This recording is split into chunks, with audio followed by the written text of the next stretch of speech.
today we are going to start a new topic, that is capacitor.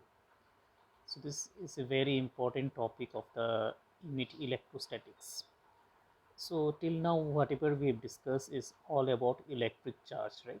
So we have discussed that there are two types of charges.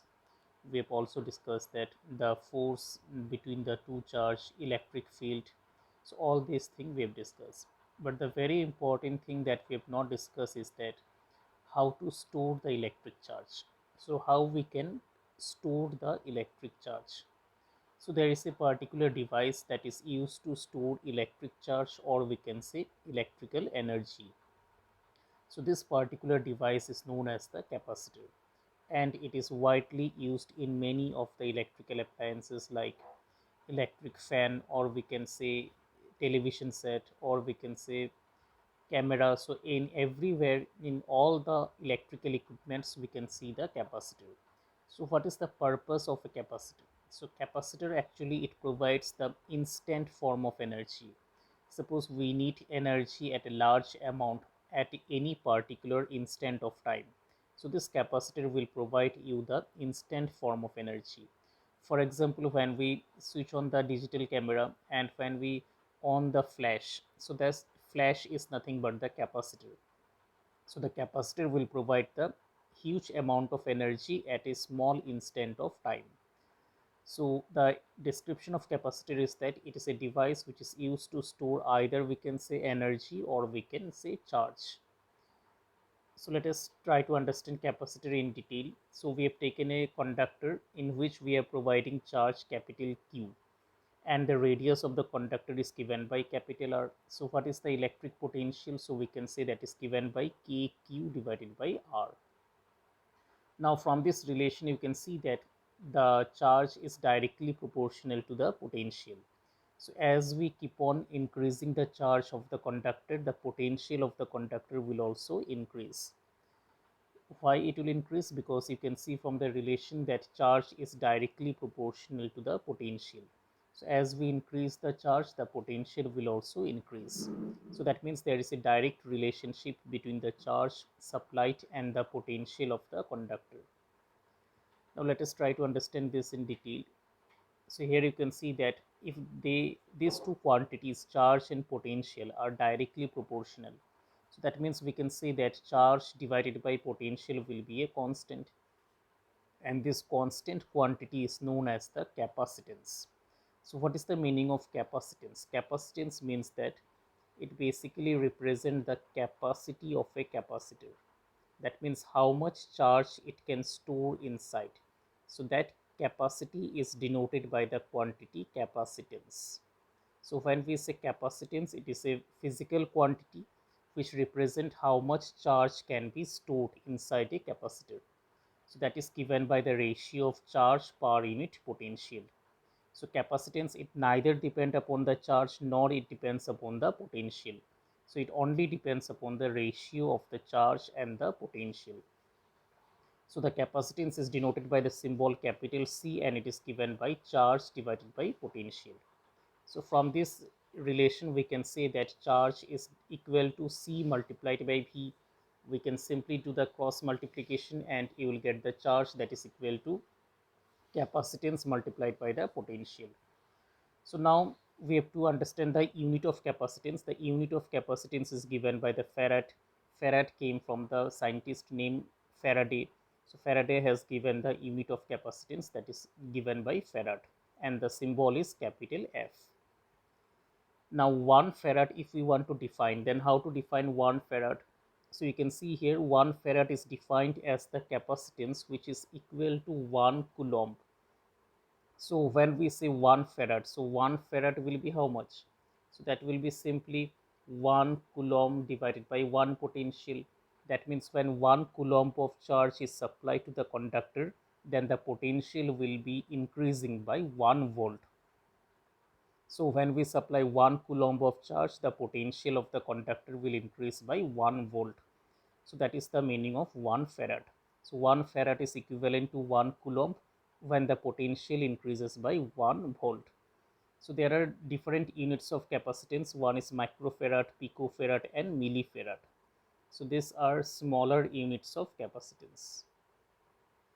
Now let us try to understand the spherical conductor. So there is a sphere in which the radius is given by capital R and we are supplying the charge capital Q. So what will be the capacitance of this conductor? So that is given by charge divided by potential. Now if we write the expression of potential, then you can see here potential is given by 1 upon 4 pi epsilon naught Q by capital R. So by simplification you will get 4 pi epsilon naught multiplied by R. So from this relation you can see that capacitance is directly proportional to the radius of the spherical capacitor, right? So capacitance is directly proportional to the radius. So what does it mean? It means that if we take a bigger container, we can store more amount of charge, and if we take a small container, we can store small amount of charge. Why? Because capacity depends upon the dimension of the container, and this dimension is represented by the radius of the conductor. So we can say that capacitance is directly proportional to the radius of the spherical capacitor. Now let us take an isolated conductor. As you can see here, the radius of the conductor is given by R and there is a charge present over this conductor. So there are charge present on this conductor, and this is an isolated conductor. Isolated means it is free from outside interference. So what will be the potential of this conductor? So that is given by KQ divided by R, right? So this is KQ divided by R. This is a very simple expression of potential that is denoted by KQ divided by R. Now suppose, imagine that we take a neutral conductor closer to this isolated conductor. So then what will happen? Neutral means it has two charges, one is negative, one is positive. So as you can see in this diagram that the negative charge will appear near end to the isolated conductor. Why? Because of the induction method. So by induction you can see that the negative charges will appear in the near end. So we have taken the distance r1 as the distance from the negative charge and r2 is the distance from the far end. So what will be the potential of this isolated conductor this time? So we are finding the potential of this particular isolated conductor. So that will be given by the potential of the isolated conductor itself, that is KQ divided by R minus, so there will be a potential because of the neutral conductor also, that is given by minus KQ divided by R1 plus KQ divided by R2. Now as it is clear from the picture that R2 is very much greater than R1, so can we say that V2 is less than V1? Yes. So why it is less than? Because you can see that it is given by KQ divided by R minus the quantity, and V1 was given by KQ by R simply. So from this expression we can say that V2 is less than V1. So what we have understood, that when we brought a neutral conductor closer to the isolated conductor, then what happens? The potential of this isolated conductor will decrease. So that is the very important point. And similarly, if we take a negatively charged conductor closer to the isolated conductor, so this time how the potential will change? So here you can see that we have written this by V3, that is given by KQ divided by R minus KQ divided by R1 and again minus KQ divided by R2. So there are two quantities which are in negative sign. So we can say that V3 is again less than V2. So this time you have understood that potential further decreases. So when we brought the negatively charged conductor closer to the isolated conductor, then what we have seen, that the potential of the isolated conductor will further decrease. So now we can conclude that since V3 is less than V2 less than V1, and we have this relation also that potential is inversely proportional to C, right? Because you know that charge is given by C multiplied by V. So V is inversely proportional to C. So as V decreases, C will increase. So what we have understood, that when we brought a negatively charged conductor closer to the isolated conductor, then the capacitance will become maximum. So that is a very important understanding that we have gained so far, is that when we brought a negatively charged conductor closer to an isolated conductor, then the capacitance of the isolated conductor will increase, that will become maximum. So for this particular reason, what we do, we consider a parallel plate capacitor. So what is the meaning of parallel plate capacitor? So there will be two plates of opposite charge. One is positive charge, one is negative charge, and both are separated by some distance d apart. So here we can connect the parallel plate capacitor with the help of battery, and the distance, as you can see, d v is the potential difference between the two plates of the capacitor. Now you can see that there will be an electric field from the positive charge to the negative charge, right? And this expression for electric field, you know that it is given by application of Gauss law, that was given by sigma upon epsilon naught. This we have discussed in the Gauss law. When there are two oppositely charged plates, then the electric field inside the plate is given by sigma upon epsilon naught. So this relation we have got from the application of Gauss law. Now let us try to find out the capacitance of this parallel plate capacitor. So the calculation, you can see capacitance is given by charge upon potential, then V is equal to electric field multiplied by distance. This relation we have got from the relation between electric field and potential. In the previous this chapter only, we have got this relation, right? Minus dV by dr. So this was the relation between electric field and potential.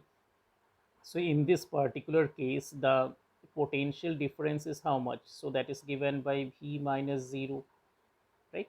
And dr is how much? So dr is given by d distance. So in the diagram, you can see that potential difference is given by V and the distance is given by d. So here we can say that V is equal to E multiplied by d. So here we have taken the modulus symbol, so that will be positive quantity. So this potential difference is given by electric field multiplied by the distance between the two plates. Now writing the expression for electric field, that is sigma upon epsilon naught, we can get this equation number 2. So now charge, again we can write in terms of surface charge density, that is given by sigma multiplied by A. So by using equation number 2 and 3 in the equation 1, we can get this equation, right? Epsilon naught A by D. So this is just a calculation. You can try this by yourself. You will get the same expression, that is given by epsilon naught A by D. So this is the capacitance of a parallel plate capacitor, and this is very important for your board exam. This will come for 3 marks question. Derive the expression for capacitance of a parallel plate capacitor. So the derivation you can practice, and then it will be more clear to all of you. So what we have done, we have taken a parallel plate capacitor, we have taken the direction of electric field from positive charge to negative charge. Electric field, as you know, that it is given by sigma upon epsilon naught, right? So the distance between the two plate is given by d. Then by calculation, C is equal to charge upon potential, then V we can write as electric field multiplied by the distance. And similarly, V is equal to sigma upon epsilon naught in multiplied by d, because we have substituted the expression of electric field. So after further calculation, you will find that capacitance will come out epsilon naught A upon d. So this is a very important derivation. Now let us try go to the next topic, that is series combination of capacitor. So series combination means there will be three capacitor of capacitance C1, C2 and C3, all are connected in series combination. So there is a battery connected that will provide the constant potential difference. So the potential difference across the three capacitors are given by V1, V2 and V3, as you can see in the diagram. Now what we can write, V1 is equal to charge upon capacitance, that is given by Q by C1, V2 is given by Q upon C2 and V3 is given by Q upon C3.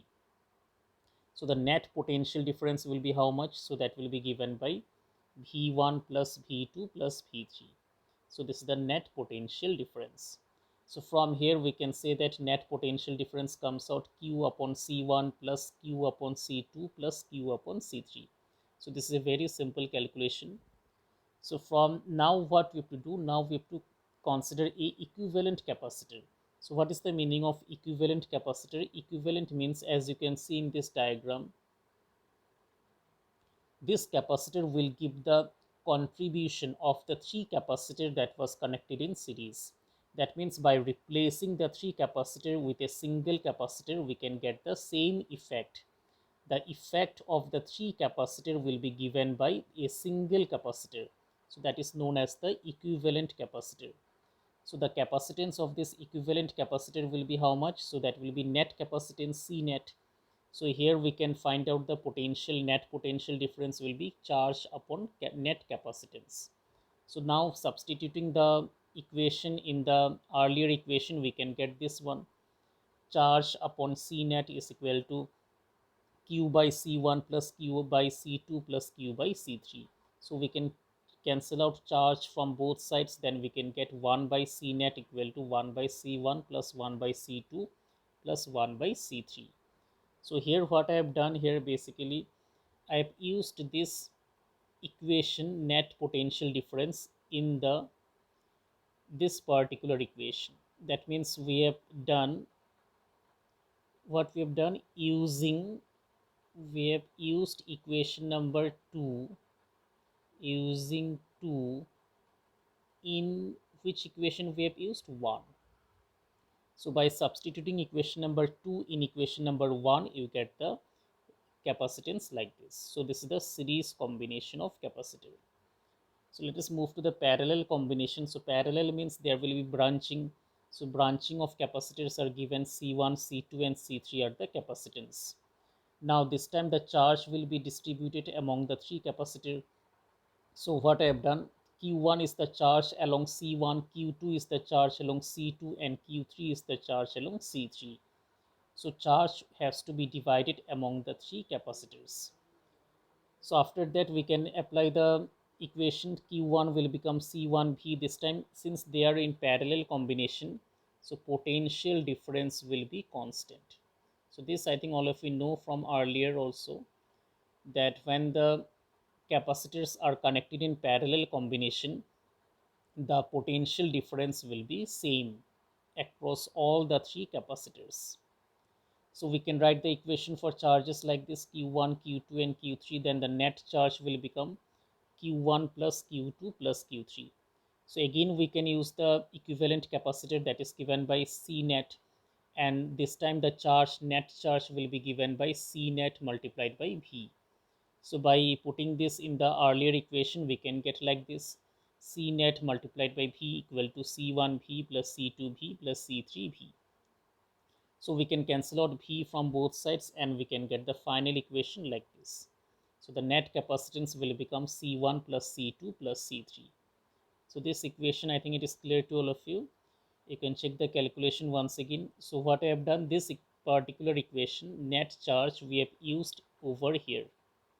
So here net charge is how much? So net charge is given by Q1 plus Q2 plus Q3, right? So net charge is given by Q1 plus Q2 plus Q3. So here net charge comes out C net multiplied by V. So by putting this here, we can get the final equation like this. So this is the net capacitance for a parallel combination. Okay, so let us move to the next topic of the capacitor, that is energy stored inside a capacitor. So how much energy is stored inside the capacitor? So we have taken two plates of the capacitor, one is positive charge, one is negative charge, and energy is simply defined as the work done, right?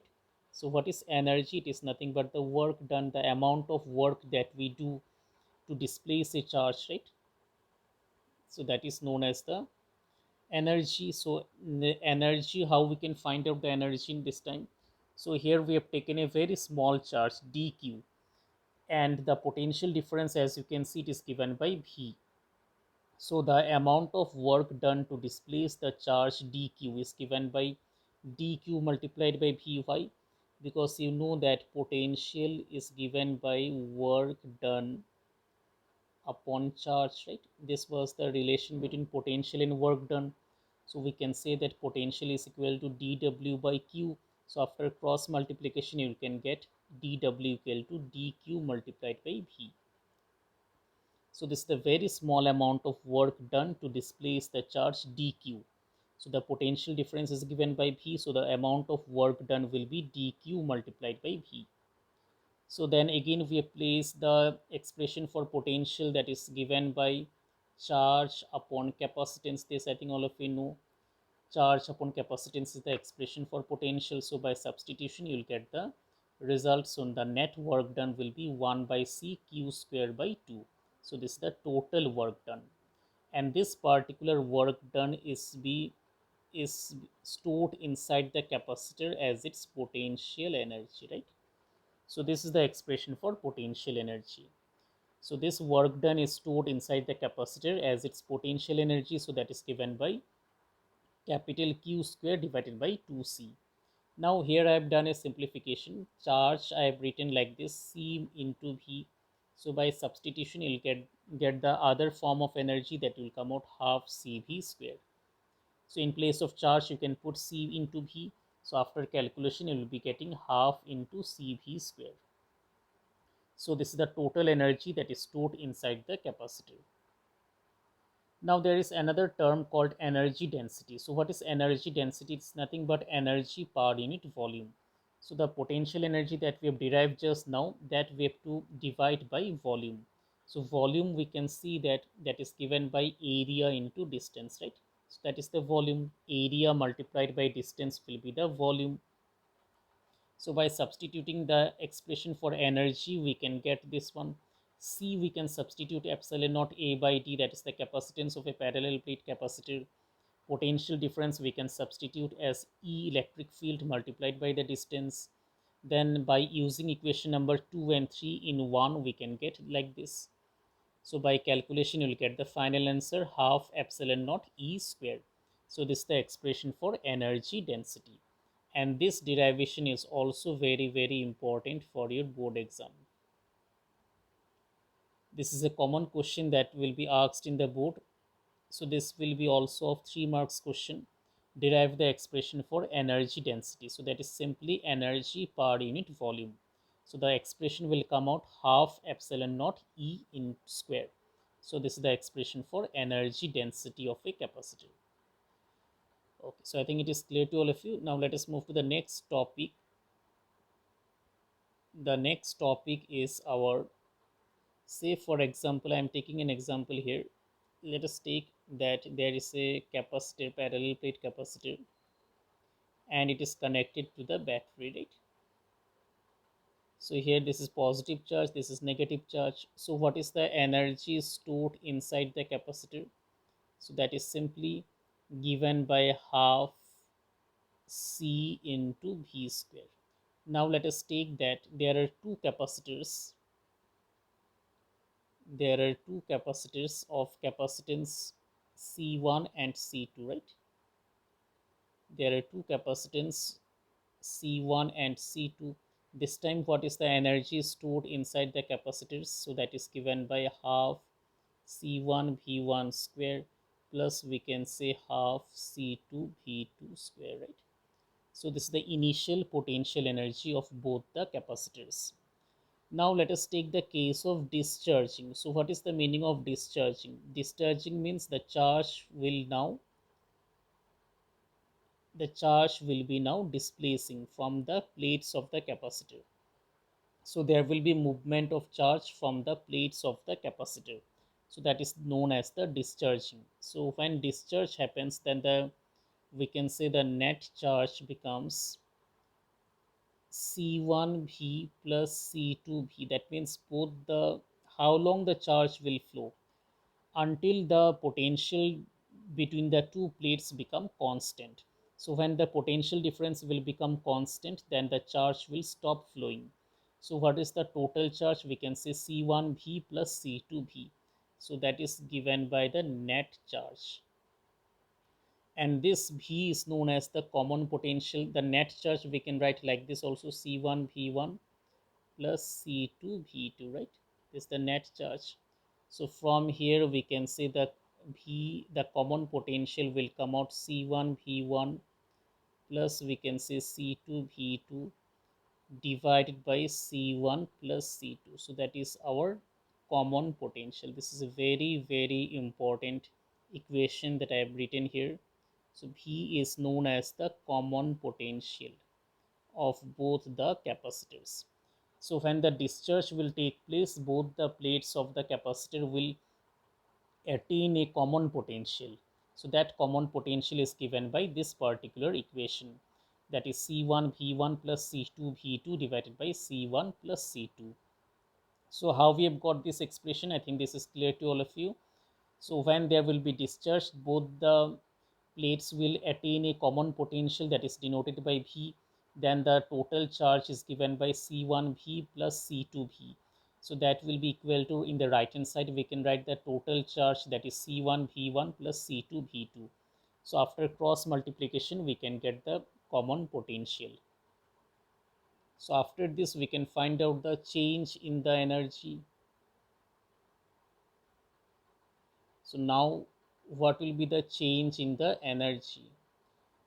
So change means we can say initial energy minus the final energy, right?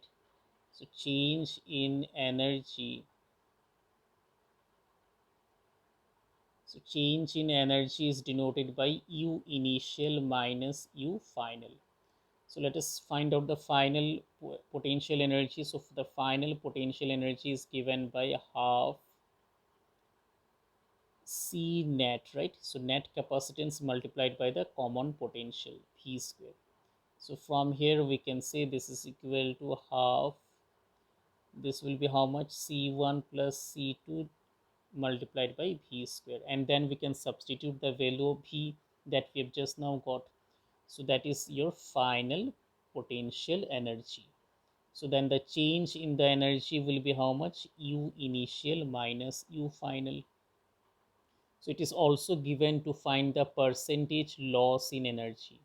So when the discharge will happen, so there will be a loss in potential energy.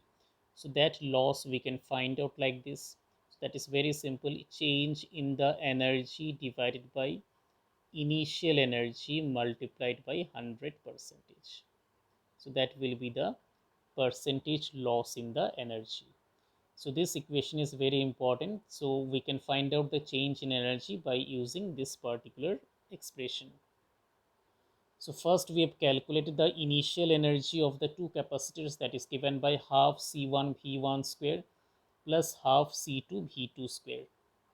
Now when the discharge will happen, then both the plates will attain a common potential. So that is denoted by equation number 1. And from here we can find out the final potential energy, that is given by half C net multiplied by V square. So what will be C net? Actually C net is nothing but C1 plus C2. So C net is how much? C1 plus C2. So from here we can find out the final potential energy, that is given by half C1 plus C2 multiplied by common potential square. So we can find out the change in energy, that is given by U initial minus U final, and the percentage loss will be calculated like this, change in the energy divided by initial energy multiplied by 100 percentage. So from here we can find out the percentage loss in the energy. So I think this particular lecture is clear to all of you. So in the next class, we'll try to understand how the capacitance of a parallel plate capacitor will change when we introduce a dielectric substance between the two plates of the capacitor. So this we understand in the next class. Thank you all of you.